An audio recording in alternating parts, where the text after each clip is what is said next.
Eh bien, c'est commencé. Je vous souhaite une bonne et heureuse année 2026, la future année 2026. Nous sommes aujourd'hui le 27 décembre et donc après les séances des 6 et 18 novembre et puis celle du 2 décembre, c'est notre quatrième séance, donc en date du 27 décembre, consacrée à la lecture du traité théologico-politique. Alors c'est une séance un peu particulière, puisqu'elle a lieu sans public, à mon domicile, et qu'elle va concerner donc le troisième chapitre, dont le titre est, je vous le rappelle, de la vocation des Hébreux, et si le don prophétique fut particulier aux Hébreux. Alors pour rappel, je lis le texte dans la traduction Apune, qui est édité dans la collection Garnier-Flammarion, GF, c'est-à-dire une collection de poche facilement trouvable, et c'est donc à la numérotation des pages de cette édition que je vous renverrai quand ce sera nécessaire. Dernière remarque d'ordre pratique, on peut écouter cette vidéo sans connaître les précédentes, même si bien sûr, il est toujours préférable de lire le texte de façon progressive, comme j'ai l'ambition de le faire par les séances de Philopop. Avant de commencer, il faut situer ce chapitre 3, qui aura pour objet donc l'élection du peuple juif, et indiquer les étapes de sa démarche. Alors ce chapitre 3 est dans le prolongement des deux premiers chapitres qui ont traité de la prophétie et des prophètes. On a vu comment, en s'appuyant sur la lecture de la Bible, Spinoza explique en quoi consiste la prophétie et son enseignement. Contrairement à l'idée que s'en font les théologiens, les prophètes ne sont pas des savants qui dispensent des vérités. Ils ne se prononcent pas sur la structure du monde, ils ne se prononcent pas non plus sur la nature de Dieu. Leurs prophéties expriment des opinions très variées sur toutes ces questions, et ce sont parfois des opinions divergentes, car elles sont le reflet de leur tempérament, de leur imagination, de leur condition sociale également. C'est ce que nous avons vu lors de la séance dernière. Mais aussi différentes, voire divergentes, que sont leurs prophéties sur tous ces points, elles délivrent un enseignement commun. Ce n'est pas un enseignement théorique, c'est un enseignement moral, et un enseignement moral universel. Il concerne ce que Spinoza appelle à la fin du chapitre 2, rappelez-vous, les choses qui relèvent de la piété et des mœurs. Ainsi, leurs prophéties ne font pas connaître la nature de Dieu, mais sa volonté, entendue comme un commandement exigeant obéissance. Et obéir à Dieu, c'est régler sa vie et ses actions sur la justice et sur la charité. Tel est le véritable sens des prophéties, que l'on peut dégager à partir de la lecture de la Bible. Ainsi, les théologiens ne peuvent pas les invoquer pour en tirer des dogmes et s'opposer à la liberté de philosopher. C'est la leçon aussi, surtout, qu'on peut tirer de la lecture du deuxième chapitre. Toujours est-il que le don prophétique ne se présente pas comme un don universel qui est donné à tout le monde. Si on suit attentivement la Bible, c'est un don qui est à l'initiative de Dieu. C'est Dieu qui choisit, au moment où il veut, celui qu'il veut, parmi les hommes, pour révéler son message à tous les autres hommes.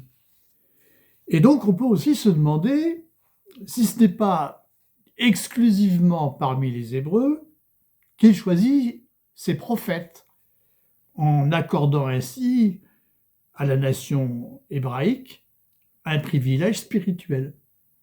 C'est la question justement que pose Spinoza à la fin du chapitre 2. Je lis. « Il convient de rechercher encore, écrit-il, si le don prophétique a appartenu en particulier aux seuls Hébreux, ou s'il est commun à toutes les nations, puisqu'il faut penser de la vocation des Hébreux, ce sera l'objet du chapitre suivant. Fin de citation. La question est donc, le don prophétique est-il le privilège exclusif des Hébreux, en tant qu'ils sont le peuple élu de Dieu, et que penser de cette élection? Donc voilà l'objet du chapitre 3 que nous allons maintenant étudier. Alors, j'annonce tout de suite la réponse que fera Spinoza à cette question. Elle est énoncée, page 73. Loin d'exprimer un privilège spirituel du peuple juif, je cite Spinoza, leur vocation et élection consistent dans la seule félicité temporelle de leur état et dans des avantages matériels. L'élection du peuple juif se réduit ainsi à la forme étatique de la nation qu'ils ont eue à un moment donné de leur histoire. Et elle n'est pas autre chose. Et Spinoza reprend cette réponse dans la dernière phrase du chapitre 3, et elle est déjà annoncée dans la préface du traité, page 25, dans cet extrait que je vous cite. « J'ai cherché pour quelles raisons les Hébreux ont été appelés les élus de Dieu. Ayant vu que c'est simplement parce que Dieu a choisi pour eux une certaine contrée où ils puissent vivre en sécurité et commodément, j'ai compris que les lois révélées par Dieu à Moïse n'étaient autre chose que le droit propre à l'état des Hébreux, et par suite que nul en dehors d'eux n'était obligé de les admettre, bien plus qu'eux-mêmes n'y étaient obligés que pendant la durée de leur état. » Alors, de quelle manière Spinoza va-t-il établir cette réponse? Eh bien, voici brièvement les étapes de sa démarche dans ce troisième chapitre, je vous les présente. Spinoza va montrer d'abord que l'idée d'élection, au sens d'un choix divin, relève d'une interprétation superstitieuse de leur propre réalité historique par les Hébreux, qui étaient alors un peuple grossier, tout juste sorti de la captivité en Égypte. Et pour comprendre ce qu'elle signifie réellement, eh bien, il faudra se défaire de toute représentation anthropomorphique de Dieu qui le voit comme une volonté surnaturelle qui poursuit un but, et il faudra concevoir Dieu comme la nature, c'est-à-dire comme la totalité du réel, qui se produit en toutes choses et dans le rapport que les choses ont entre elles, selon des lois nécessaires auxquelles aucune chose, aucun être ne fait exception. Et on verra alors que l'élection du peuple hébreu ne signifie rien d'autre qu'un concours de circonstances, heureux, qui a permis donc à ce peuple de se maintenir longtemps comme nation. En conséquence, cette élection n'exprime aucun privilège spirituel du peuple hébreu, et Spinoza va s'appuyer sur plusieurs passages de la Bible pour le montrer, comme pour montrer que le don prophétique ne lui appartient pas non plus exclusivement. Enfin, comme on le verra, l'analyse de Spinoza le conduit à mettre en cause les fondements du judaïsme et à s'interroger sur ce qui fait l'identité juive en se plaçant toujours ici, exclusivement, sur le terrain historique. Alors, accrochez-vous maintenant, ayez avec vous l'exemplaire de votre traité théologico-politique. Je commence la lecture. Donc, d'abord, pourquoi, selon Spinoza, l'idée de l'élection du peuple juif, au sens où il s'agit d'un choix de Dieu, pourquoi cette idée ne peut-elle avoir de sens dans la réalité? Tout simplement parce que c'est une idée superstitieuse qui présuppose on se représente Dieu donc de manière anthropomorphique, comme une volonté extérieure et supérieure au monde, volonté qui agit selon des buts. C'est une représentation inadéquate de Dieu qui ne saisit pas son caractère absolu et infini, que seule la raison, que seule la philosophie peut véritablement connaître. Ainsi, Dieu n'est pas réellement une volonté transcendante à la nature, il est la nature. Je rappelle la formule de Spinoza, Deus sive natura, Dieu ou la nature, ce qui signifie que Dieu n'est pas autre chose que la nature. Dieu est la nature, ou si l'on veut, il est la totalité du réel qui se produit elle-même en produisant toutes les choses qui sont en elle selon une nécessité immuable. Ainsi, Dieu ne choisit pas, il se déploie en vertu de la nécessité de sa nature. Il n'intervient pas dans l'histoire de l'humanité pour élire un peuple, il se déploie selon des lois universelles et nécessaires qui régissent tous les êtres sans exception. En conséquence, s'il y a une élection du peuple juif, cela ne peut pas s'entendre au sens où les Juifs l'ont comprise. Pourquoi les Hébreux, donc les Juifs, ce sont des termes ici équivalents, pourquoi les Hébreux se sont-ils imaginés être élus par Dieu? Eh bien, c'est ce qu'explique d'abord Spinoza dans les 2 premiers paragraphes de son chapitre. Il montre d'abord que l'idée d'élection a un caractère passionnel. Elle exprime une prétention orgueilleuse. Et de ce fait, elle a des conséquences négatives. Elle conduit en effet les Hébreux à confondre la vraie félicité et la béatitude, autrement dit le bonheur suprême, avec une vaine gloire. Et je cite ici le début du chapitre, page 89. La vraie félicité et la béatitude ne consistent pour chacun que dans la jouissance du bien, et non dans la gloire d'être le seul à en jouir, les autres en étant exclus. Et je cite plus loin, la joie qu'on éprouve à se croire supérieure, si elle n'est pas toute enfantine, ne peut naître que de l'envie et d'un mauvais cœur. Ainsi, l'idée d'élection promet la félicité et la béatitude, au peuple juif. Or, la félicité véritable est une joie pure, sans mélange, et se croire seul en possession de ce bien, se croire seul élu dans sa possession, à l'exclusion des autres, non seulement n'ajoute rien à sa jouissance, mais au contraire l'affaiblit. Et comme l'écrit encore ici Spinoza, que je cite, « S'estimer en possession d'une béatitude plus grande, en effet, parce qu'on est seul dans une condition bonne, les autres non, ou parce qu'on jouit d'une béatitude plus grande et qu'on a meilleure fortune que les autres, c'est ignorer la vraie félicité et la béatitude. » Alors au début de ce chapitre 3, c'est vrai, Spinoza ne produit pas une explication développée de ce qu'il entend par la vraie félicité et la béatitude. Cette explication se trouve dans son éthique. Il indique seulement au début du chapitre 3 du traité que la vraie félicité ou la béatitude d'un homme, je cite, consiste dans la seule sagesse et la connaissance du vrai.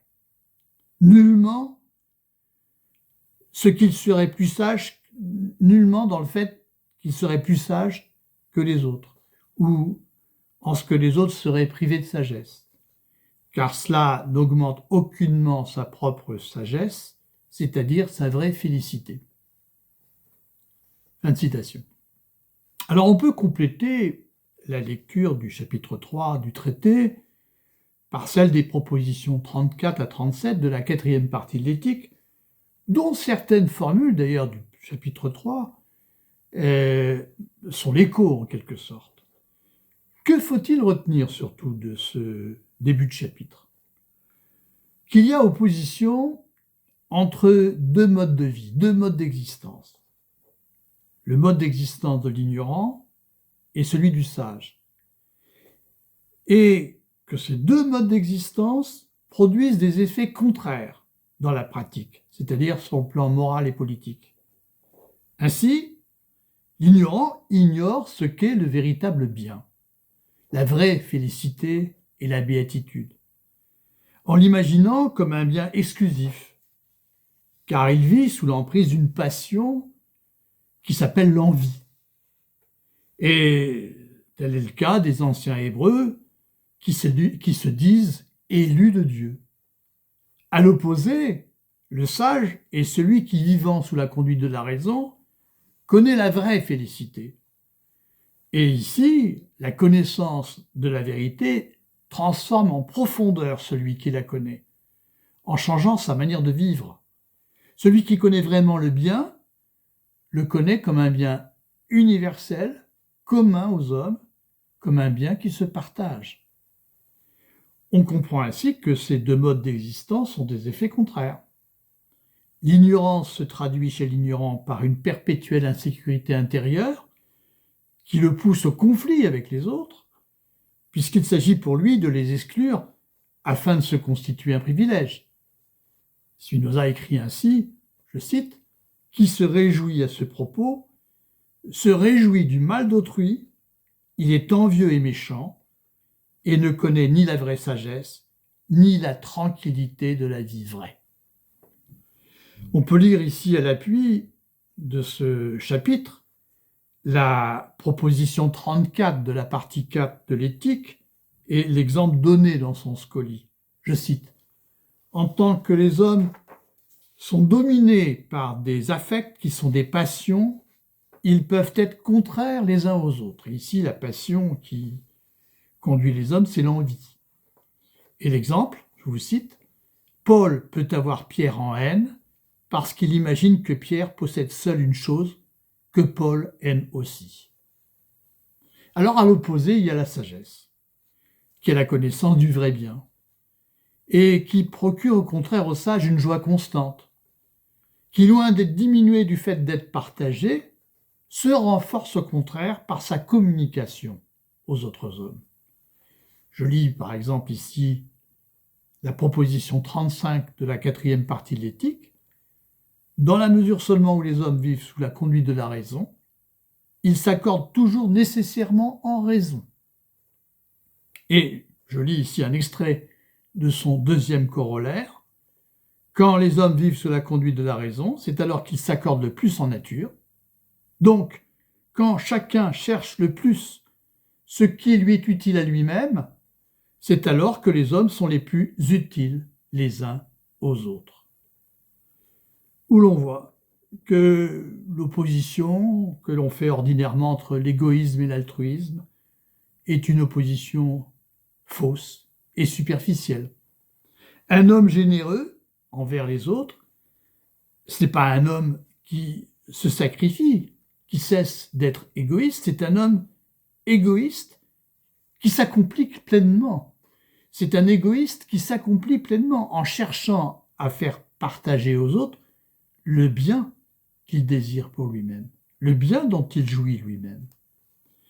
Mais, comme l'indique Spinoza dans le scoli de la proposition 36, malheureusement, il est rare, cependant, que les hommes vivent sous la conduite de la raison, c'est qu'ils ont été disposés de telle sorte qu'ils sont pour la plupart envieux et pénibles les uns aux autres. Tel est, malheureusement, le triste spectacle de la conduite des hommes dans la société en général. En conclusion, on voit que l'idée d'élection est une idée passionnelle, qui fait obstacle à la recherche du véritable bien, qui est un bien commun à tous, et que c'est une idée passionnelle qui est source de conflits entre les hommes. Alors, si l'idée d'élection est une idée passionnelle qui procède de l'ignorance de la vraie félicité et de la béatitude, en quoi peut-on dire que les anciens Hébreux étaient ignorants et en proie à la superstition? Eh bien, souvenez-vous de la description qu'en a fait Spinoza au chapitre 2, page 61. Je cite un extrait. « Les Hébreux, écrit Spinoza, étaient des hommes accoutumés aux superstitions des Égyptiens.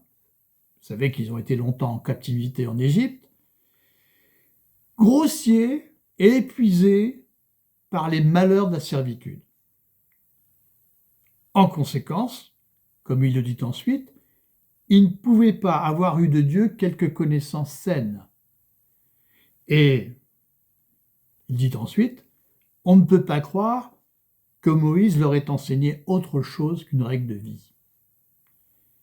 Et plus loin encore, Moïse enseigna donc les Hébreux, comme des parents ont accoutumé d'enseigner des enfants entièrement privés de raison.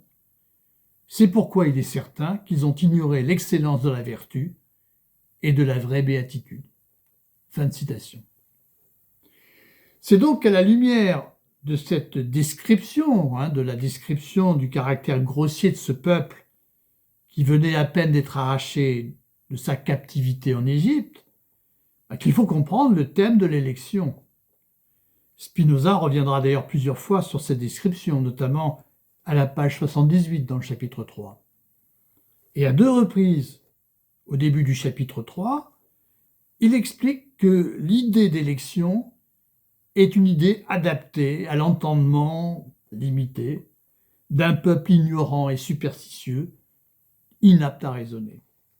Je cite page 69, « Quand donc l'Écriture dit, pour exhorter les Hébreux à l'obéissance à la loi, que Dieu les a élus entre les autres nations, qu'il est près d'eux et non des autres, qu'à eux seuls il a prescrit des lois justes, enfin qu'il a accordé à eux seuls le privilège de les connaître, il se met en parlant à la portée des Hébreux. » Et plus loin, page 70, « Ce que nous prétendons, c'est que Moïse a voulu par un langage de cette sorte, et usant surtout de telles raisons, instruire les Hébreux au culte de Dieu et les y mieux attacher par un moyen en rapport avec leur enfance d'esprit. »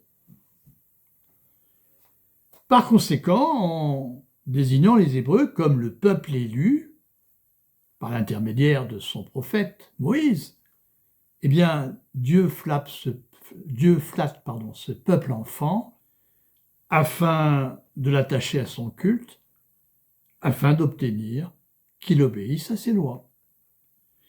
Les Hébreux ne connaissaient pas la vraie béatitude, comme l'a dit Spinoza au chapitre 2. Ils avaient donc besoin d'imaginer que Dieu les avait choisis et de croire qu'ils étaient au centre de ses attentions. Or, comme le remarque Spinoza en ce début de chapitre 3, les Hébreux n'auraient pas moins été heureux si Dieu avait également choisi et appelé toutes les autres nations. Il est clair en tout cas que l'idée d'élection développe chez eux un égocentrisme collectif fondé sur l'illusion que le monde a été ordonné en leur faveur par la providence divine. Cette idée est ainsi, à l'échelle d'une nation, une expression exacerbée du préjugé finaliste, lorsqu'il se tourne en superstition, comme l'explique Spinoza dans l'appendice de la première partie de l'Éthique que nous avons déjà lu.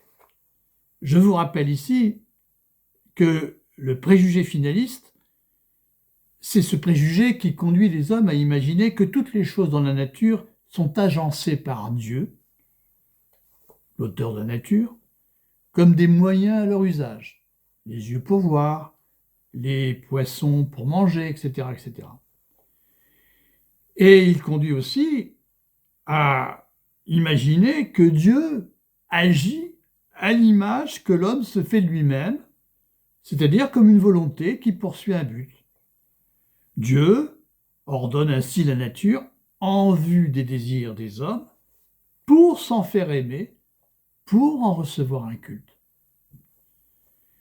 Le préjugé finaliste se tourne en superstition dès que les hommes transforment le culte qu'ils vouent à Dieu comme le moyen d'en obtenir des faveurs, comme le moyen d'en être aimé plus que les autres, comme l'explique encore Spinoza dans l'appendice de la première partie de l'Éthique. Et justement, la meilleure illustration de cette attitude superstitieuse, eh bien, c'est la croyance aux miracles, qui sont pour les Hébreux la preuve même que Dieu leur accorde sa préférence. Et au chapitre 6, on verra que Spinoza explique que les Juifs racontaient leurs miracles aux gentils, c'est-à-dire aux non-juifs, et s'efforçaient de montrer par là que toute la nature était dirigée à leur seul profit par le Dieu qu'ils adoraient. Fin de citation. S'il est donc entendu que les Hébreux n'ont pas été élus par Dieu comme ils le croient superstitieusement, il reste toutefois que l'Écriture affirme bien que Dieu leur a prescrit à eux seuls les lois du Pentateuque, la Torah. La Torah, c'est le Pentateuque, c'est ce groupe de livres, de 5 livres, qui sont la Genèse, l'Exode, le Lévitique, les Nombres et le Deutéronome. Donc, Dieu, il est bien écrit, l'Écriture affirme bien que Dieu leur a prescrit à eux seuls les lois du Pentateuque. Et cette exclusivité indique qu'il y a bien une élection. C'est ce qui apparaît en tout cas à la lecture de la Bible. Alors, en quel sens faut-il entendre cette élection si elle n'est pas ce qu'en disent les Hébreux? C'est le problème qui va être abordé à partir du bas de la page 70, dont il donne la formulation au bas de la page 71. Je cite ici la question qui va se poser. Voyons pour quelle raison la nation hébraïque a été dite élue de préférence aux autres. Alors, comme l'indique cette formulation, il ne peut s'agir de s'en tenir à ce que les Hébreux disent de leur élection. Il y a une élection de la nation hébraïque, mais pas comme ils le croient. Et pour savoir en quoi elle consiste réellement, eh bien, on ne peut pas en rester à la conscience que les Hébreux ont eue d'elle.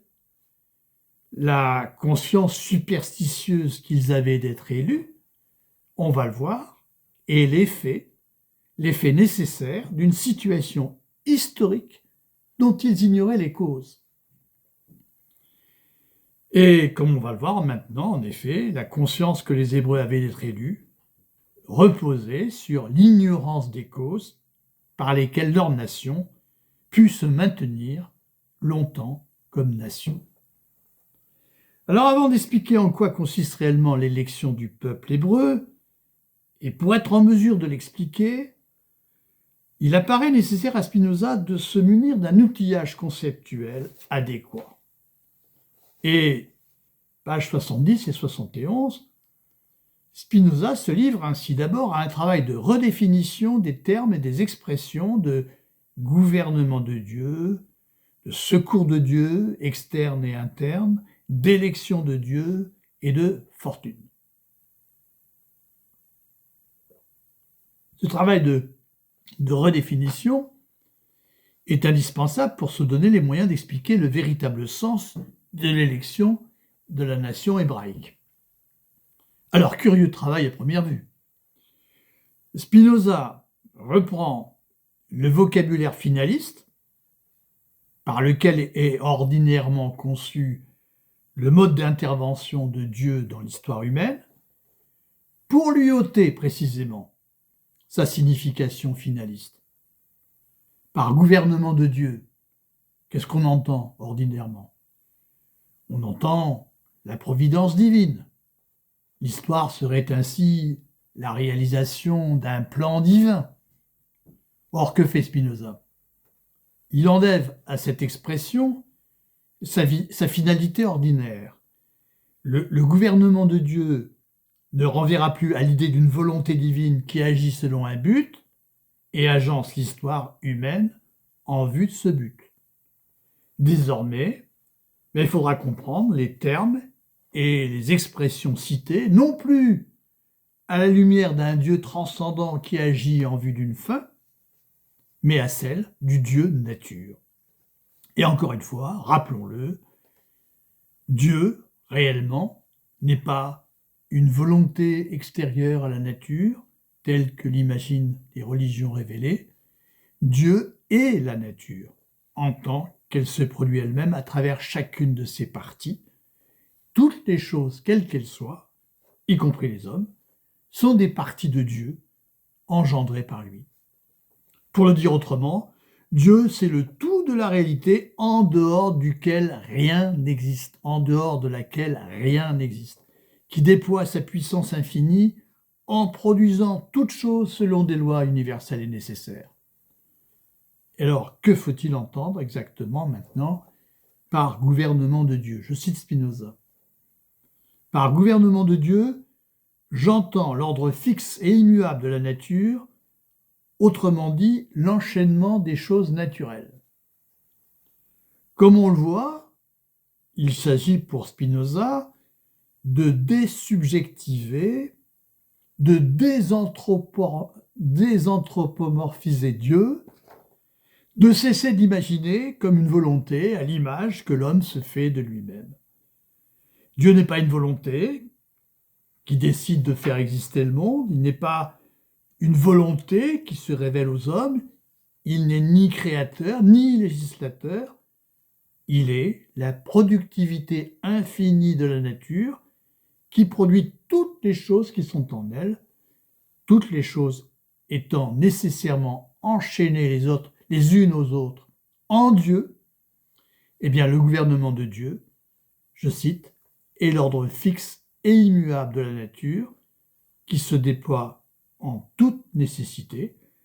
Ainsi, connaître les lois de la nature par lesquelles sont enchaînées, je cite, les choses naturelles, connaître les lois de la nature par lesquelles elles sont enchaînées, connaître Dieu, eh ben c'est exactement la même chose. Alors on se demandera pourquoi Spinoza a besoin de reprendre des formules qui expriment un finalisme, pourquoi utiliser l'expression gouvernement de Dieu, si par Dieu, on ne parle pas, comme dans les religions révélées, d'une volonté qui agit en vue d'une fin, mais de la nécessité qui régit toute chose. Pourquoi cela? Eh bien justement, parce que confronter en une même formule deux significations qui sont considérablement distinctes, c'est précisément le moyen pour Spinoza de cibler le préjugé finaliste pour s'en délivrer. C'est le moyen de prendre ses distances avec le contenu finaliste d'expression qui représente la puissance divine de manière inadéquate, en l'imaginant selon l'image que l'homme se fait lui-même et de sa propre activité, c'est-à-dire comme une volonté qui poursuit un but. Et c'est ainsi le moyen aussi de comprendre pourquoi l'imagination des hommes appréhende Dieu comme une volonté et non dans sa véritable nature. Toujours est-il que le gouvernement de Dieu se décline de deux manières, comme secours interne et comme secours externe. Dieu apporte un secours interne à toute chose, et parmi les choses, à tout homme en particulier, en le dotant de sa nature propre.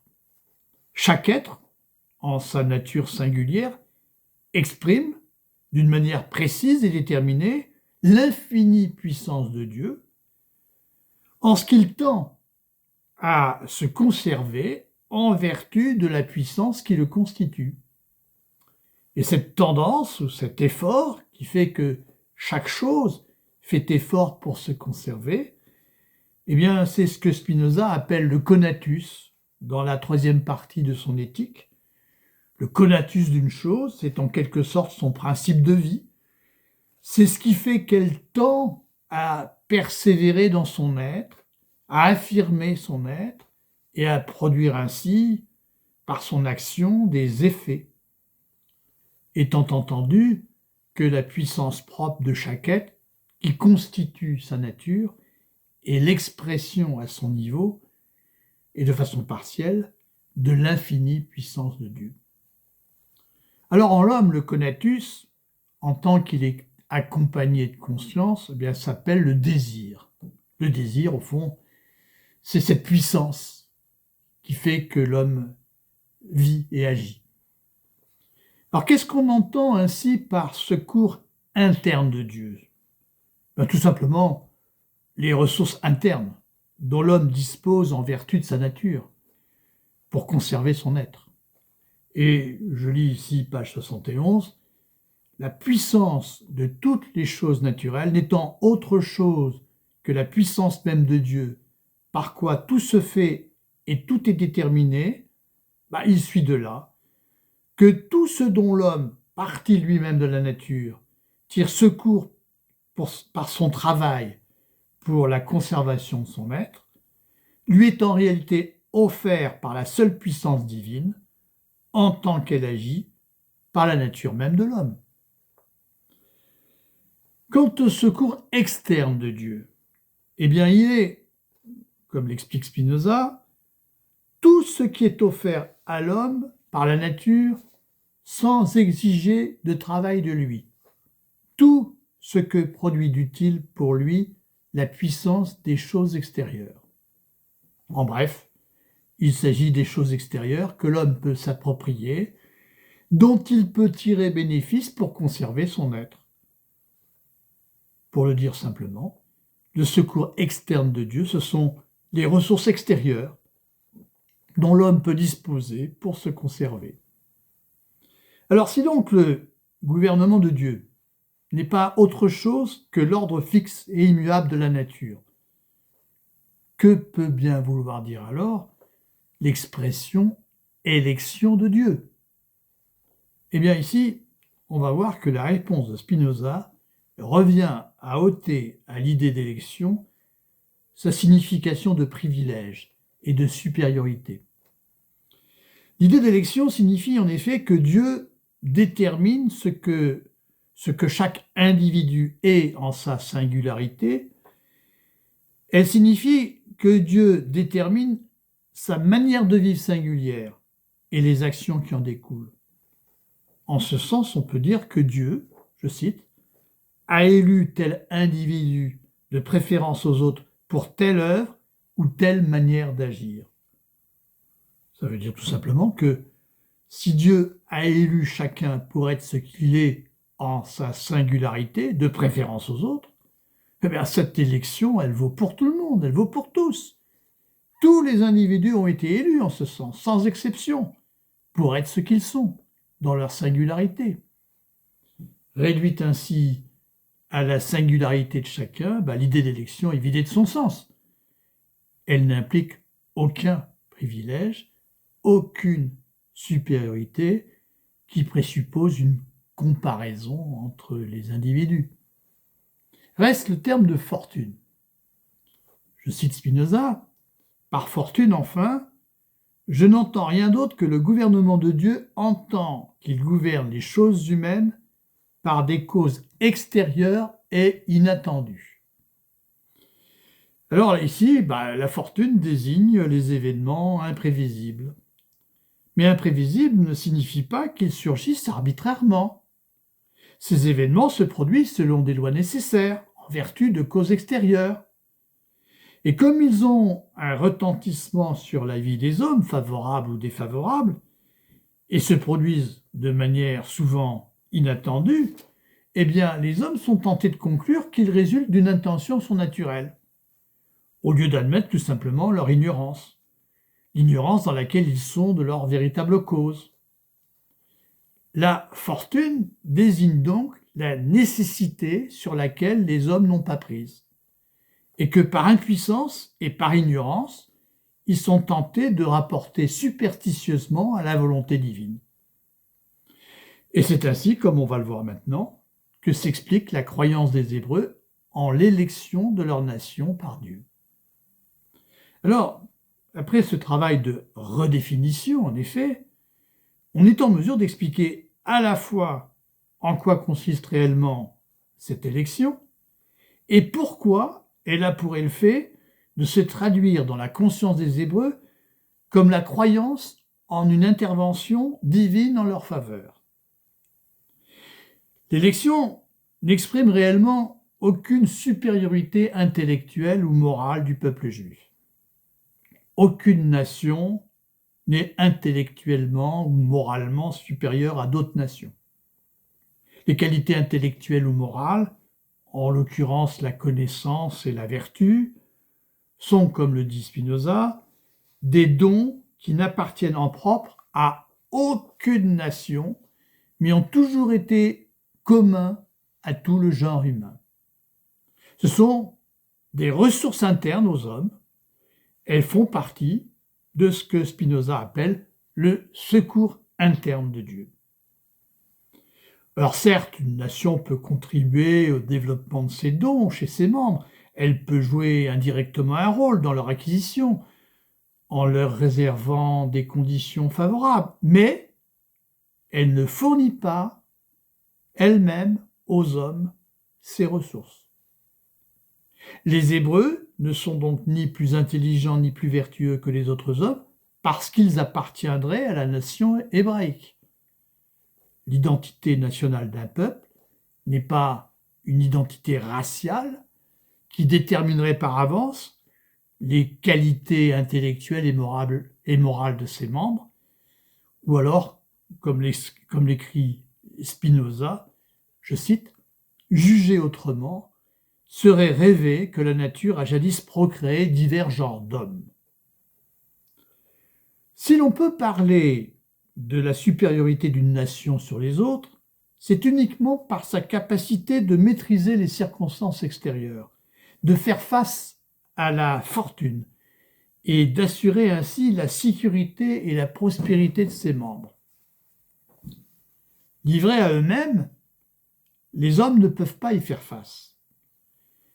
Ils ne peuvent éviter les attaques des autres hommes et aussi des bêtes. L'homme le mieux avisé est sur ce plan tout aussi démuni que l'insensé, c'est-à-dire celui qui est incapable de vivre sous la conduite de la raison. S'ils devaient l'un et l'autre ne compter que sur leurs seules ressources, leur sort à tous les deux serait tout aussi misérable. Ils ne pourraient pas vivre en sécurité. Or, le seul moyen de vivre en sécurité, c'est, je cite Spinoza, la formation d'une société ayant des lois bien établies, l'occupation d'une certaine région du monde et la réunion en un même corps social des forces de tous. Fin de citation. C'est ainsi, comme le montrera Spinoza au chapitre 16 de son traité, un pacte social qui va permettre aux hommes de constituer un État et de s'associer selon des lois communes.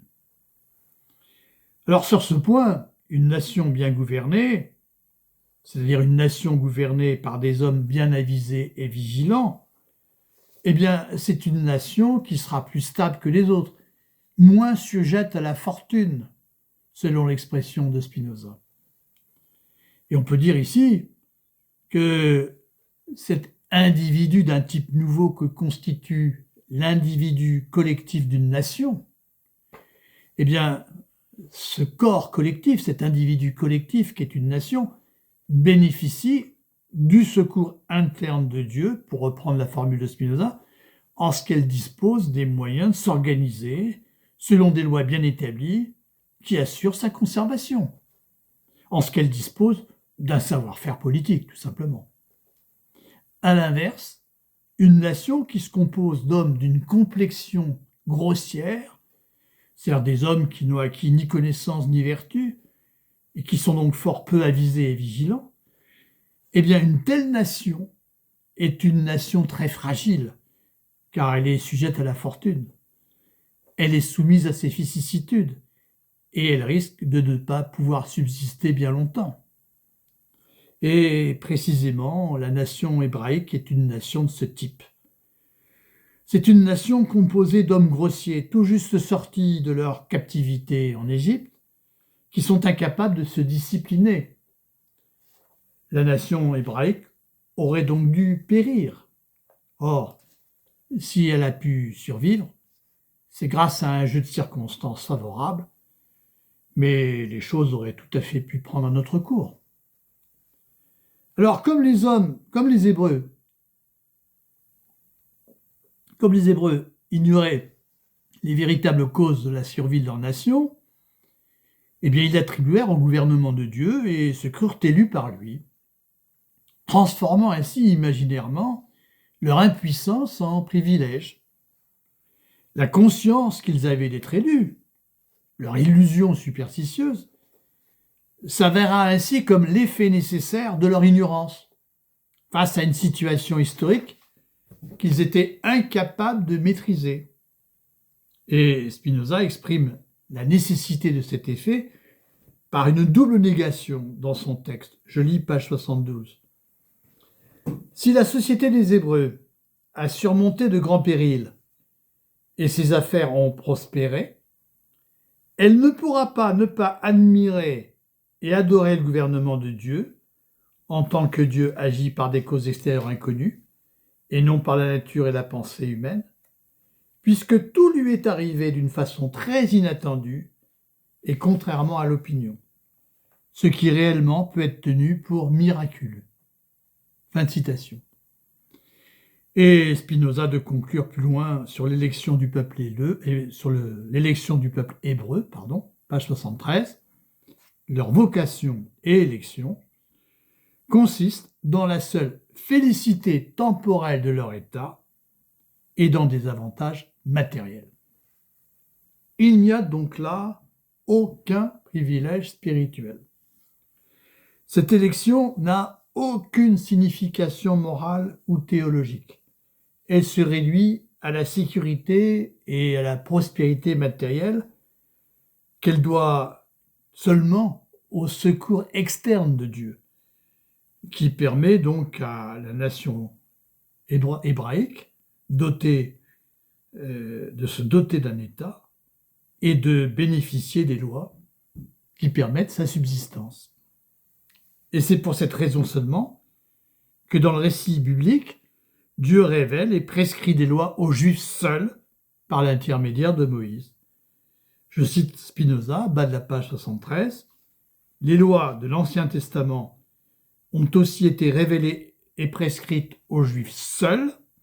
Dieu, en effet, les ayant élus seulement pour constituer une société et un État particulier, il devait nécessairement avoir aussi des lois particulières. » Ainsi, la Bible ne parle pas d'autre chose que de la subsistance matérielle de la nation juive.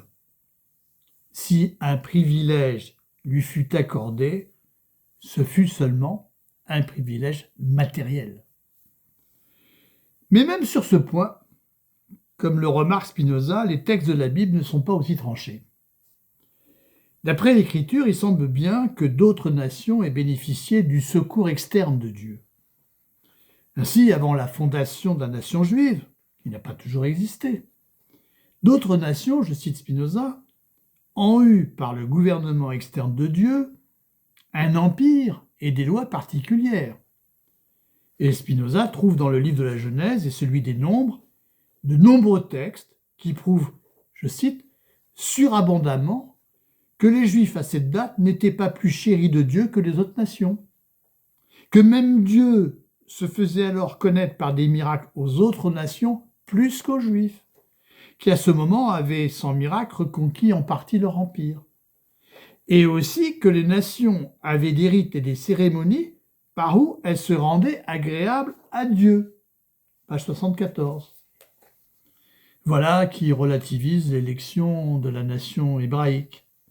Mais quoi qu'il en soit, quand bien même les Juifs auraient été les seuls à être élus, à bénéficier d'un privilège matériel, cette élection ne désigne de toute façon, en aucun cas, un privilège spirituel du peuple juif. Elle concerne uniquement sa félicité temporelle.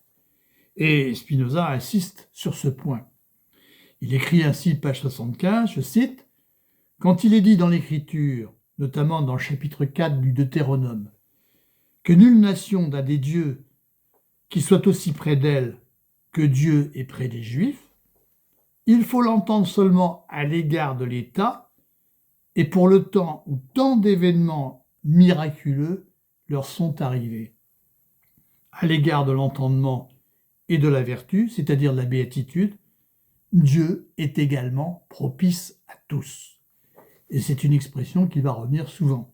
Dieu est également propice à tous. En conséquence, ajoute Spinoza, en dehors de la félicité temporelle de son état, le juif, je cite Spinoza, le juif, ou l'hébreu, encore une fois, ce sont des termes équivalents pour Spinoza, le juif ne possède aucun don de Dieu qui le mette au-dessus des autres.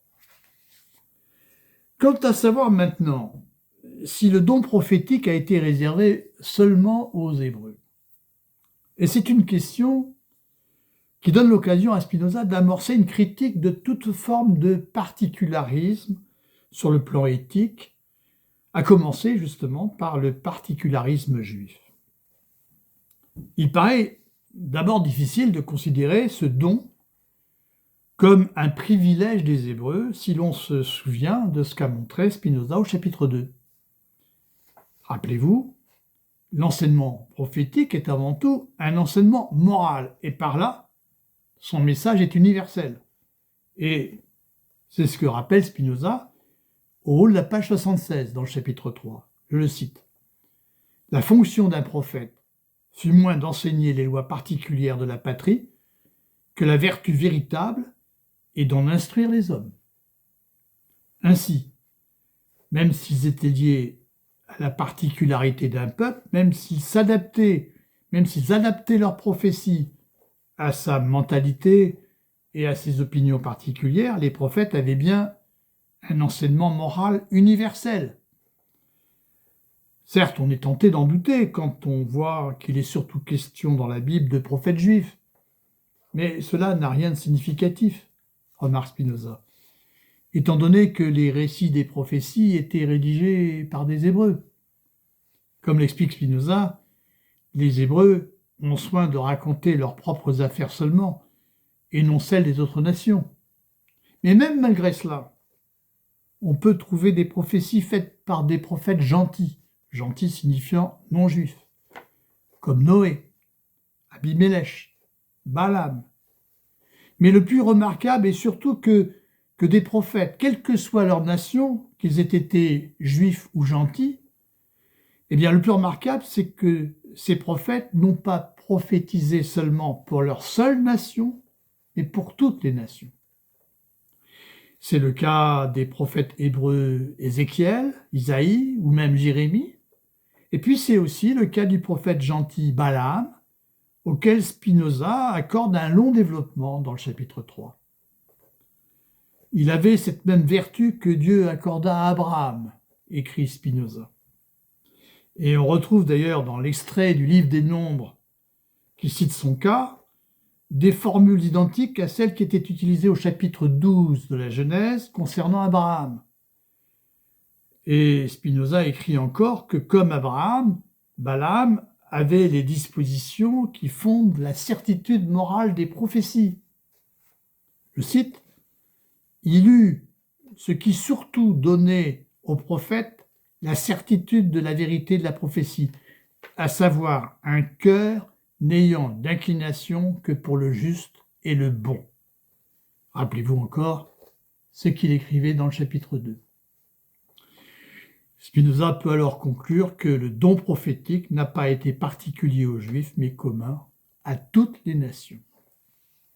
Alors ici s'amorce une argumentation de Spinoza qui met en question le particularisme juif et prend dans une certaine mesure une forme dialoguée, puisqu'elle va consister surtout à répondre à des objections. C'est d'abord l'objection des pharisiens. Les pharisiens, ce sont des membres d'une secte qui revendique une stricte observance de la loi mosaïque. Les pharisiens contestent la conclusion énoncée par Spinoza. Pour eux, le don prophétique est un don particulier à la nation juive. Et ils prétendent s'appuyer ici sur un extrait de l'Exode où Moïse demanderait à Dieu de réserver les prophéties aux Juifs seulement et d'en exclure les autres nations. Or, pour Spinoza, c'est là une lecture grotesque, qui prête à Moïse un sentiment d'envie à l'égard des autres nations, contraire justement à ses dispositions morales. Comme si le fait que Dieu accorde le même secours aux autres nations pouvait léser la nation juive. Ce n'est pas ainsi que s'explique, bien sûr, pour Spinoza, l'attitude de Moïse. Moïse avait clairement vu que la complexion des Hébreux, ce que Spinoza appelle la complexion des Hébreux, ou la complexion d'un peuple, c'est sa manière d'être, son caractère, si vous voulez. Donc Moïse avait clairement vu que la complexion des Hébreux, au sortir de leur captivité d'Égypte, était marquée par une insoumission particulièrement forte. Moïse voyait bien qu'il ne pouvait pas faire appel à la raison des Hébreux pour les convaincre d'accepter par eux-mêmes la discipline des lois. Il avait compris que seule la puissance de Dieu, telle que les Hébreux l'imaginaient, pouvait les conduire à obéir, sans ressentir cette obéissance comme une nouvelle forme d'oppression. Et le chapitre 17 du traité, consacré à l'état théocratique des Hébreux, développera très largement cette question. Seule donc la dévotion qu'ils avaient pour Dieu et le sentiment d'être le plus aimé de lui, eh bien, pouvaient résoudre la difficulté. Et c'est ce qu'explique Spinoza au bas de la page 78. Cela montre encore plus clairement, écrit-il, que Moïse n'a pas demandé autre chose que ce secours externe singulier. C'est-à-dire secours externe, rappelez-vous, circonstances favorables, inconnues, inattendues, permettant d'établir la confiance du peuple juif et son obéissance à des lois interprétées par lui comme des lois divines. Ce qui confirme cette lecture, c'est la réponse même de Dieu dans le texte de l'Exode. Je cite : « Voici, je conclus une alliance par laquelle je ferai devant tout ton peuple des merveilles qui n'ont point été faites sur toute la terre ni dans toutes les nations. » Réponse faite à Moïse. Là, encore une fois, on ne peut pas parler de privilège spirituel du peuple juif. Aucun privilège spirituel n'est accordé au peuple juif, mais seulement un secours externe de Dieu qui permet au peuple juif de bénéficier d'une grande prospérité matérielle. Mais Spinoza va plus loin. Après avoir rappelé le contenu particulier de l'élection du peuple juif dans la Bible, il se réfère maintenant, page 79, à l'épître de Paul aux Romains, texte dont Spinoza dit qu'il le frappe davantage. Ce texte lui permet en effet d'exprimer plus clairement encore sa critique du particularisme juif, en réinterprétant le symbole de la circoncision, dont on sait qu'il est le symbole de l'alliance entre Dieu et le peuple juif, pour les Juifs. Le chapitre 3 de l'épître Paul commence ainsi, je cite : « Quel est donc l'avantage, le privilège ? Quel est donc le privilège du Juif et quel est le profit de la circoncision ?» L'apôtre Paul, qui est juif, l'apôtre Paul montre alors que la circoncision n'a matériellement pas d'importance. Ce qui compte, ce n'est pas la particularité du symbole qui distingue les circoncis des incirconcis, c'est-à-dire au fond les juifs des non-juifs, mais ce qui compte, c'est sa signification au regard de la loi universelle, c'est-à-dire de la loi de justice et de charité révélée par Dieu à tous les hommes. Et Spinoza cite cet autre extrait, tiré cette fois du chapitre 2 de l'épître de Paul. Je cite : « Si le circoncis s'écarte de la foi, la circoncision deviendra prépuce. Et au contraire, si l'incirconcis observe le commandement de la loi, son prépuce sera réputé circoncision. L'essentiel, ainsi, n'est pas d'être circoncis physiquement, mais circoncis en esprit. C'est-à-dire, au fond, d'obéir à la loi de Dieu révélée à tous les hommes. Tous les hommes, qu'ils soient juifs ou gentils, sont pécheurs à l'égard de cette loi. Et Paul dit ainsi, je cite, que tous également, c'est-à-dire tant les juifs que les gentils, sont soumis au péché, et qu'il n'y a de péché sans le commandement et la loi. La loi ici n'est pas la loi particulière à un peuple en particulier. La loi qui est établie pour l'État des Hébreux. La loi, c'est ici, je cite, la loi qui a été révélée à tous absolument, qui concerne seulement la vertu vraie. Et ici, Spinoza dit explicitement qu'il reconnaît sa philosophie dans la doctrine de Paul, son éthique dans la doctrine de Paul. Je cite, « Paul enseigne précisément la doctrine que nous soutenons, en enseignant que Dieu est le Dieu de toutes les nations, également propice à tous. » Alors, ça ne veut pas dire que Spinoza renonce à l'idée de Dieu nature et qu'il adhère à celle d'un Dieu qui révèle sa volonté aux hommes, comme l'imaginent les prophètes et les religions révélées. Cela veut dire, tout simplement, que le message de Paul, et puis au fond l'éthique de Spinoza, se rejoignent, même si c'est par des voies différentes. Ainsi, la doctrine de Paul rejoint l'éthique de Spinoza quand il présente le Christ, non pas, comme le dit la tradition chrétienne, comme celui qui rachète les péchés des hommes par sa souffrance sur la croix, mais comme leur libérateur. Et ici, je cite, selon Spinoza, la conclusion de Paul. La conclusion de Paul est que Dieu a envoyé son Christ à toutes les nations pour les délivrer pareillement de la servitude de la loi, de façon que les hommes ne fissent plus ce qui est bien par le commandement de la loi, mais par un décret constant de l'âme. Autrement dit, le véritable bien, ce que Spinoza appelle la béatitude, le véritable bien qu'enseigne le Christ ne consiste pas à obéir à Dieu par crainte de son châtiment et par l'espoir d'une récompense pour son obéissance.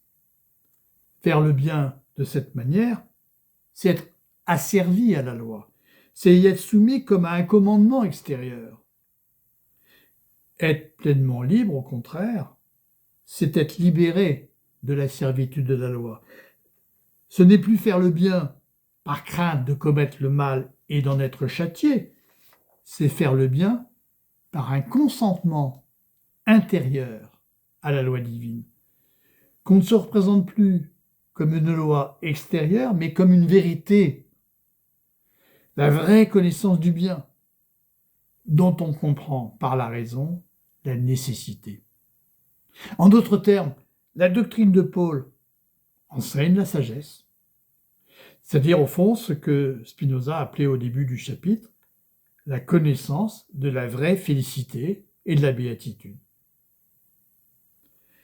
Alors, vous voyez que de la loi de Moïse à la doctrine enseignée par Paul, on passe d'un message divin particulier, à un message divin qui s'ouvre à toutes les nations, à un message universel. La loi de Moïse est une loi adressée seulement au peuple juif, dans laquelle les préceptes moraux ne sont pas présentés comme des enseignements moraux universels, mais comme des commandements adaptés à la complexion des Hébreux et prescrits surtout en raison de leur utilité pour la vie de leur État. C'est pourquoi les Hébreux attachent autant de valeur aux cérémonies et aux rites qu'aux préceptes moraux. La doctrine de Paul, qui sera considéré comme le fondateur du christianisme, La doctrine de Paul présente en inverse les mêmes préceptes moraux, mais séparément des lois de l'État, en ce qui concerne d'abord et avant tout la béatitude de tous les hommes. La lecture de l'épître de Paul aux Romains conduit ainsi Spinoza à prendre ses distances avec le judaïsme, qui est, je le rappelle, la religion dans laquelle il a été élevé. Et après avoir répondu à l'objection des pharisiens sur le don prophétique, eh bien, il s'agit maintenant de répondre à ceux qui, je cite, croient avoir des raisons de se persuader que l'élection des Juifs est éternelle et qu'elle relève d'un privilège spirituel accordé par Dieu. Je cite exactement son propos. Page 80. Il nous reste seulement à répondre aux raisons que croient avoir quelques-uns de se persuader que l'élection des Juifs ne fut pas temporelle et relative au seul empire, mais éternelle. Alors, qui sont les quelques-uns en question? Alors, les pharisiens, encore une fois, bien sûr, mais aussi vraisemblablement ces anciens coreligionnaires, les rabbins comme ceux qui l'ont exclu de la synagogue par un hérem, une excommunication, en 1656, en grande partie sans doute pour avoir exprimé une thèse comme celle qu'il développe ici dans ce chapitre 3 du traité théologico-politique. Il est clair en tout cas que le propos de Spinoza met directement en cause les fondements du judaïsme, soit l'élection éternelle du peuple juif, la pérennité de rites qui ont une valeur spirituelle, et aussi l'impossibilité de réduire le message biblique au seul commandement moral de justice et de charité. Et, comme on va le voir, à travers la question de l'élection du peuple juif, ce qui se joue, c'est la question de l'identité juive. Que veut dire être juif? Alors, pour reprendre les termes de Spinoza, ceux qui croient avoir des raisons de se persuader que l'élection des Juifs est éternelle avancent une exception historique et s'appuient surtout sur deux références scripturaires. Le livre du prophète Jérémie et celui du prophète Ézéchiel. Alors, l'exception historique, d'abord, je cite. Nous voyons qu'après la ruine de leur empire, les Juifs dispersés en tout lieu et séparés de toutes les nations ont survécu tant d'années, ce qui n'a été donné à aucun autre peuple.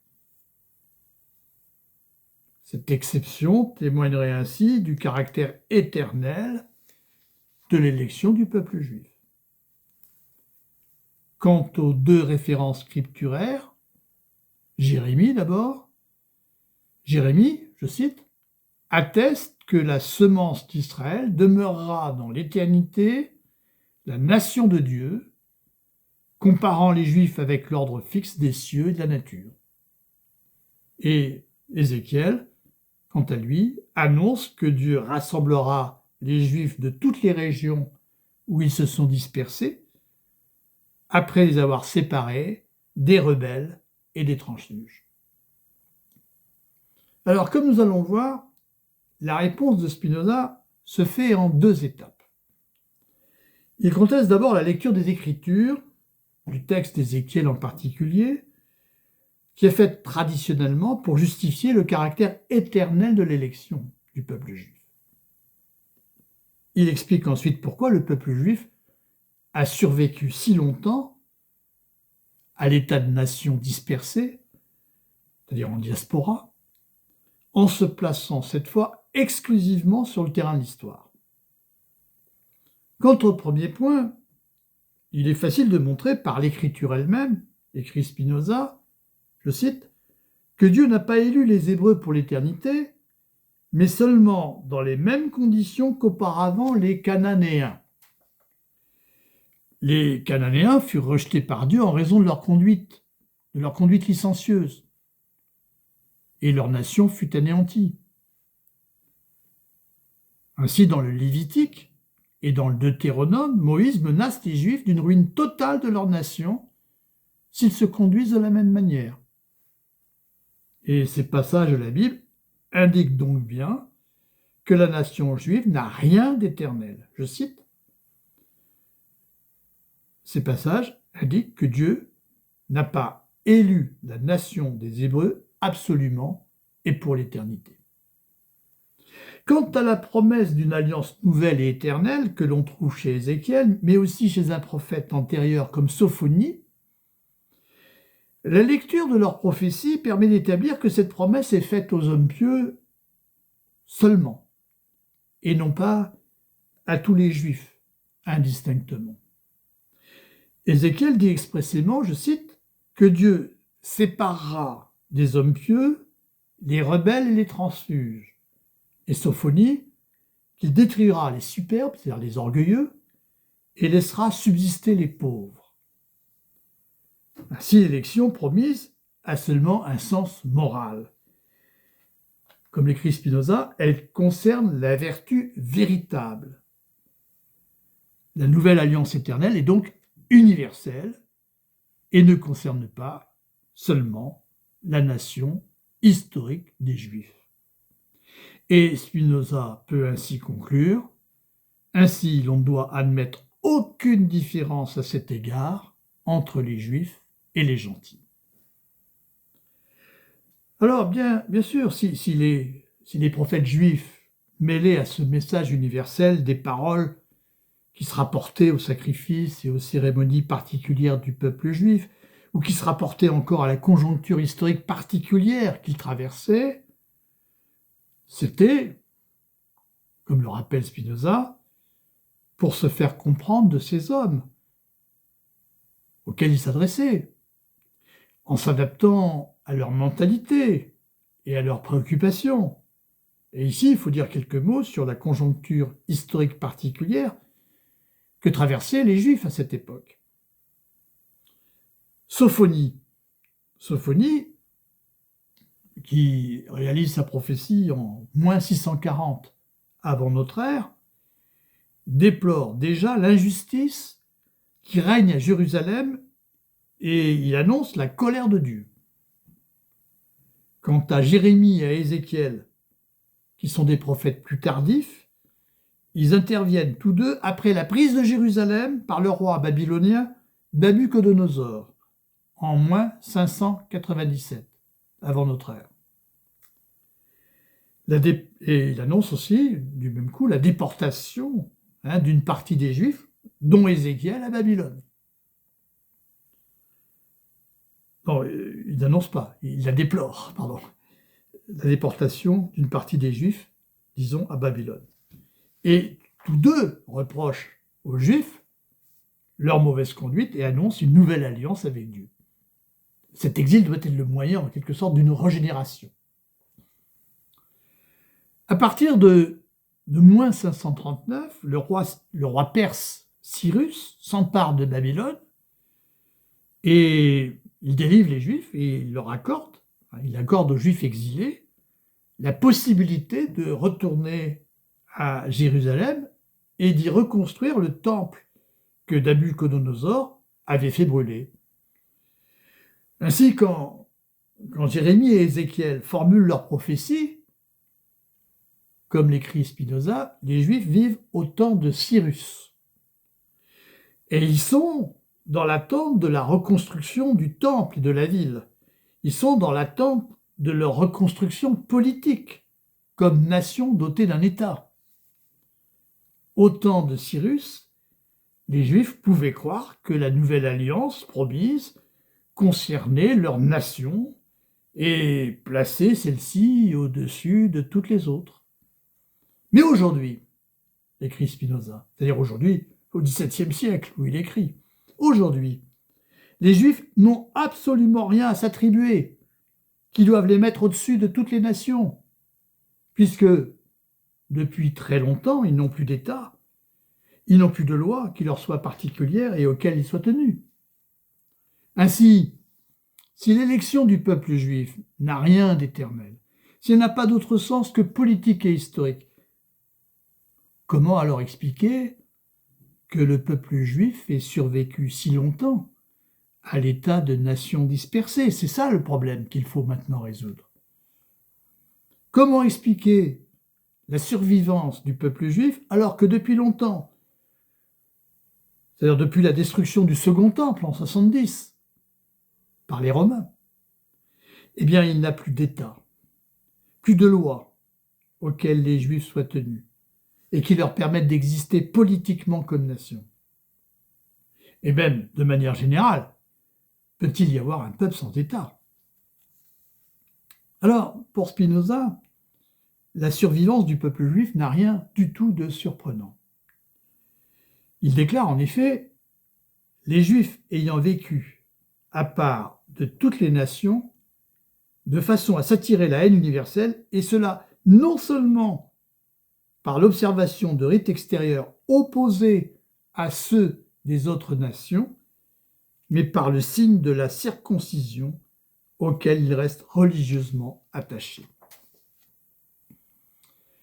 Alors, pour Spinoza, il n'est pas surprenant que les Juifs aient pu survivre, mais ce qui pour nous est surprenant, c'est plutôt l'explication de Spinoza. Cette explication peut nous paraître effectivement étrange, pour ne pas dire scandaleuse, puisqu'il écrit même plus loin, je cite, « que la haine des nations soit très propre à assurer la conservation des Juifs, c'est d'ailleurs ce qu'a montré l'expérience. » Ainsi, selon Spinoza, la haine des nations expliquerait largement la survivance des Juifs. Alors essayons toutefois de lire cette explication sans réagir à partir de ce que nous savons des crimes monstrueux que la haine des Juifs a pu engendrer en Europe au XXe siècle, en nous rappelant que Spinoza évoque l'expérience d'un homme du XVIIe siècle seulement. L'explication de Spinoza, nous le voyons, enchaîne deux causes. D'abord, la première, le particularisme des rites du peuple juif, et puis la seconde, la haine que ce particularisme suscite chez les autres peuples. Et voyons comment ça s'enchaîne. L'observance des rites opposés à ceux des autres nations, les conduisant à vivre à l'écart, eh bien les Juifs se sont attirés la haine des peuples parmi lesquels ils résident. Et cette haine a contribué en retour à les maintenir encore davantage à l'écart. Vous voyez que par là, cette haine préserve la différence des Juifs. Elle préserve leur identité. Sans la mise à l'écart qu'ils subissent, eh bien, effectivement, les Juifs n'ont aucune raison de se maintenir comme Juifs, en fait. Dès lors, en effet, qu'ils n'ont plus d'État, dès lors qu'ils ne sont plus tenus d'obéir aux lois qui étaient celles de leur État autrefois, et qui n'ont d'autres lois que celles des nations où ils vivent, eh bien, les Juifs n'ont plus aucune raison d'exister comme Juifs, à moins de se maintenir grâce à des rites, grâce à l'observance de rites, comme une minorité à l'écart, minorité qui va être ostracisée.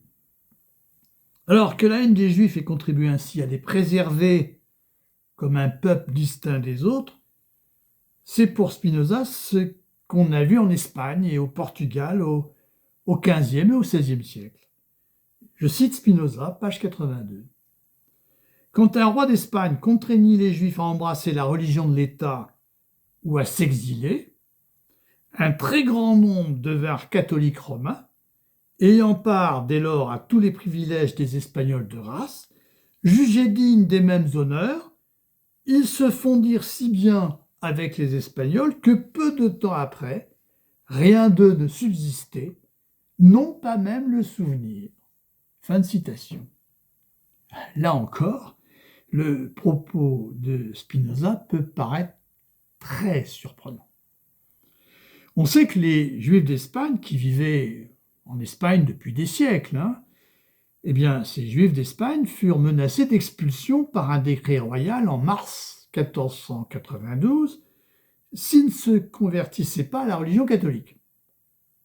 À en croire Spinoza, ils s'assimilèrent au peuple espagnol sans problème, à partir du moment où ils cessèrent d'observer leurs rites et où ils n'avaient plus aucun motif de se sentir juifs. Il est difficile de croire que Spinoza ne savait pas que les choses avaient été bien plus compliquées. La haine des Espagnols ne disparut pas quand les Juifs se convertirent à la religion catholique, on le sait.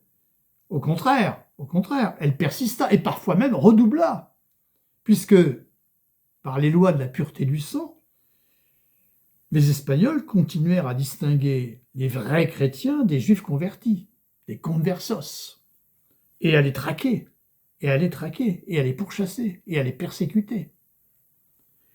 Quant au signe de la circoncision, c'est un marqueur d'identité si important que Spinoza le juge, je cite, « capable d'assurer à cette nation juive une existence éternelle ».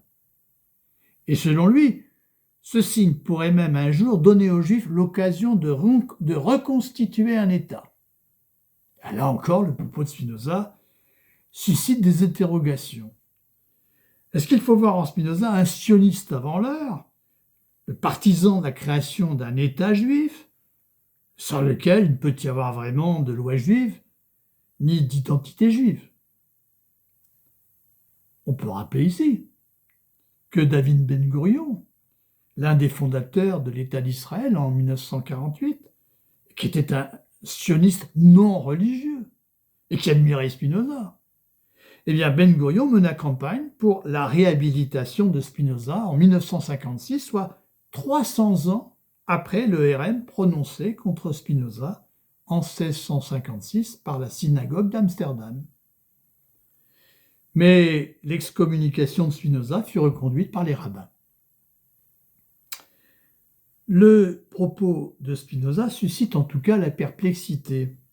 Comment peut-il écrire que le signe de la circoncision peut assurer à la nation juive une existence éternelle, alors même qu'il ne mentionne pas son lien avec l'élection par Dieu du peuple juif et conteste toute idée d'élection éternelle?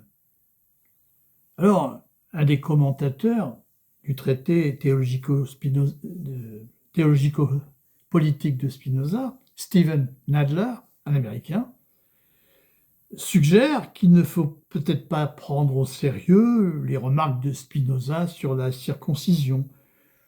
Il s'agirait peut-être d'une boutade. D'ailleurs, je vous signale le livre de Stephen Nadler, qui est excellent. Il s'appelle « Un livre forgé en enfer », sous-titre « Le traité scandaleux de Spinoza et la naissance de l'État laïque », paru en 2011.